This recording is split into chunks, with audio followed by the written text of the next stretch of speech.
તો બજારમાંથી ઘી ખરીદો તો ચેક કરીને જ લેજો। પાટણમાં વધુ એક વખત શંકાસ્પદ ઘીનો જથ્થો ઝડપાયો છે। 3 દરવાજા નજીક સાંકડી શેરીમાં ગોડાઉનમાંથી ઝડપાયું છે શંકાસ્પદ ઘી। મોદી ભાવેશ જેસંગભાઈના ગોડાઉનમાંથી ઝડપાયો છે જથ્થો। તો પાટણ એસઓજી પોલીસે બાતમીના આધારે સફળ રેડ કરી તમામ મુદ્દામાલ કર્યો સીઝ। એફએસએલ અને ફૂડ એન્ડ ડ્રગ્સ વિભાગની ટીમે નમૂના લઈને પૃથ્થકરણ માટે મોકલ્યા। ઘીમાં હળદર, ક્રૂડ ઓઇલ અને કલર મિલાવીને ભેળસેળ કરવામાં આવતી હોવાની પ્રાથમિક માહિતી। આશરે 1059 કિલો ઘી, 86 કિલો તેલ મળીને કુલ 6.59 લાખનો મુદ્દામાલ સીઝ કર્યો છે।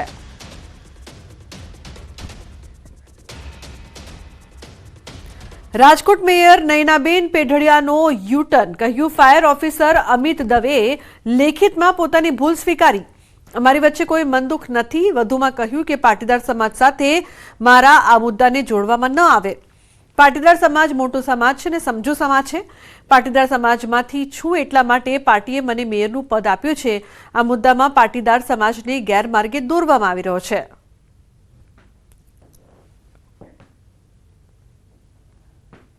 રાજકોટના મેયર શ્રી જે બોલ્યા છે એ સાચું છે અને સ્ટેન્ડિંગ કમિટીના ચેરમેન જે 2 રૂપિયાની વાત કરીને મેયરને નીચું દેખાડવાની જે વાત કરી છે એમાં આ મેયર સાચા છે અને સ્ટેન્ડિંગ કમિટીના ચેરમેન ખોટા જેવું સાબિત થાય।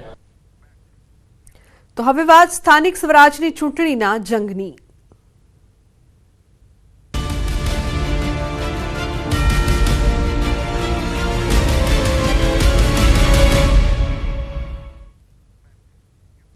તો સ્થાનિક સ્વરાજની ચૂંટણીનું આવતીકાલે મતદાન યોજાવાનું છે, જેને લઈને વિવિધ મતદાન કેન્દ્રો પર ઈવીએમ રવાના કરી દેવામાં આવ્યા છે। ગાંધીનગર, અમદાવાદ, બોટાદ, વાપી સહિતમાંથી ઈવીએમ રવાના કરી દેવામાં આવ્યા છે। ગાંધીનગર તાલુકા પંચાયત માટે 224 મતદાન મથકો પર 224 ઈવીએમ પર થશે મતદાન, જેમાં સ્થાનિક સ્વરાજની ચૂંટણીઓમાં 5085 ઉમેદવારો મેદાને છે। જ્યારે જૂનાગઢ મહાનગરપાલિકાના 15 વોર્ડની 60 બેઠકો માટે 157 ઉમેદવારો મેદાને છે। જૂનાગઢ મનપા કુલ 237 લોકોએ કરી હતી ઉમેદવારી, જેમાં 9 ઉમેદવારો બન્યા બિનહરીફ। 66 નગરપાલિકાની 461 વોર્ડની 1844 બેઠકો માટે 5096 ઉમેદવારો મેદાને છે, જેમાં 66 નગરપાલિકાઓમાંથી 167 બેઠકો બની બિનહરીફ જાહેર કરી દેવામાં આવ્યા છે। રાજ્યની 21 નગરપાલિકામાં બેઠકમાં પેટા ચૂંટણી યોજાશે, જેમાં 2 બેઠકો બિનહરીફ થતા 45 ઉમેદવારો મેદાને છે। જ્યારે કઠલાલ, કપડવંજ અને ગાંધીનગર તાલુકા પંચાયત યોજશે ચૂંટણી અને રાજ્યની 3 તાલુકા પંચાયતની ચૂંટણીમાં 78 બેઠકો માટે 240 દાવેદારોએ ભર્યા છે ફોર્મ। તો 3 તાલુકા પંચાયત માટે 178 દાવેદારો વચ્ચે ચૂંટણી જંગ જામશે। આવતીકાલે મતદાન યોજાશે અને 18 ફેબ્રુઆરીએ સ્થાનિક સ્વરાજના જંગનું પરિણામ આવશે।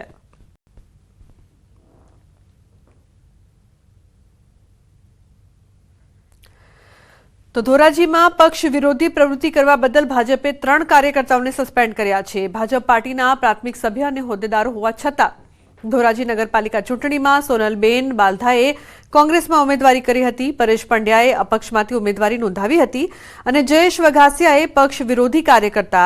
આ 3 કાર્યકર્તાઓને રાજકોટ જિલ્લા ભાજપ પ્રમુખ અલ્પેશ ઢોલરિયાએ સસ્પેન્ડ કર્યા છે। ભારતીય જનતા પાર્ટીના તમામ હોદ્દા પરથી 6 વર્ષ માટે સસ્પેન્ડ કરાતા ખળભળાટ મચી ગયો છે।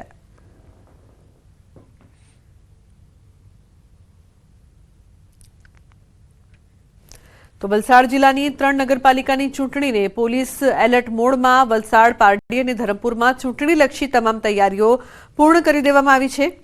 શાંતિપૂર્ણ માહોલમાં મતદાન થાય તે માટે તમામ મતદાન મથકો પર પોલીસ કર્મીઓ તૈનાત કરાયા છે।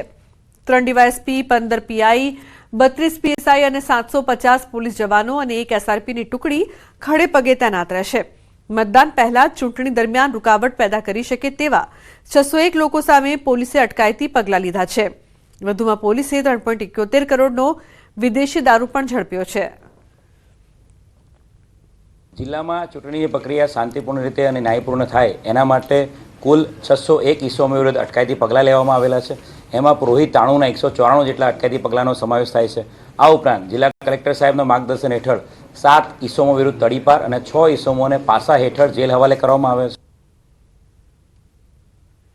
તો વલસાડ જિલ્લામાં 3 નગરપાલિકાની રવિવારે ચૂંટણી યોજાશે, જેને લઈને ચૂંટણીલક્ષી તમામ તૈયારીઓ પૂરજોશમાં ચાલી રહી છે. જિલ્લા કલેક્ટરની હાજરીમાં ચૂંટણીમાં રોકાયેલ સ્ટાફને જરૂરી સૂચન કરી ઈવીએમ સાથે રવાના કરાયા. દરેક બૂથ પર શાંતિપૂર્ણ માહોલમાં મતદાન થાય તે માટે ચુસ્ત પોલીસ બંદોબસ્ત ગોઠવી દેવાયો છે. મહત્વનું છે કે વલસાડ નગરપાલિકાની કુલ 44 બેઠકોમાંથી 7 બેઠકો અગાઉથી જ ભાજપના ફાળે બિનહરીફ થઈ છે, જેથી બાકી બચેલી 37 બેઠકો માટે 105 ઉમેદવારો ચૂંટણી મેદાનમાં છે. વલસાડ જિલ્લામાં વલસાડ નગરપાલિકા, પારડી નગરપાલિકા અને ધરમપુર નગરપાલિકાની ચૂંટણી યોજાનારી છે. આવતીકાલે સવારે 7 થી સાંજે 6 વાગ્યા સુધી મતદાન યોજાનાર છે. આજે ડિસ્પેચિંગની કામગીરી ચાલી રહી છે. તમામ પ્રિસાઇડિંગ અને સ્ટાફ હાજર થઈ ગયો છે. એમને ચૂંટણી સામગ્રી આપી દેવામાં આવી છે. આવતીકાલે સ્થાનિક સ્વરાજની ચૂંટણી યોજાનાર છે. અમદાવાદ ગ્રામ્ય વિસ્તારની હદમાં ટોટલ 4 નગરપાલિકા, 2 જિલ્લા પંચાયત અને 4 તાલુકા પંચાયતની ચૂંટણી યોજાશે. જે મામલે અમદાવાદ એસપીએ પ્રેસ કોન્ફરન્સ કરીને જાણકારી આપી. કુલ 88 જેટલી બિલ્ડિંગ્સમાં ચૂંટણી યોજાશે, તેમાં 159 બૂથનો સમાવેશ કરાયો છે. તમામ સ્થળોએ 1 એએસપી, 4 ડીવાયએસપી, 8 પીઆઈ, 24 પીએસઆઈ અને 1 કંપની એસઆરપીની રાખવામાં આવશે. સાથે જ 8 ક્યુઆરટી ટીમ પણ રાખવામાં આવશે. સંવેદનશીલ બૂથ ઉપર એસપી દ્વારા નિરીક્ષણ કરવામાં આવ્યું છે. પોલીસ સંપૂર્ણ રીતે નિષ્પક્ષ ચૂંટણી કરાવવા માટે કટિબદ્ધ છે.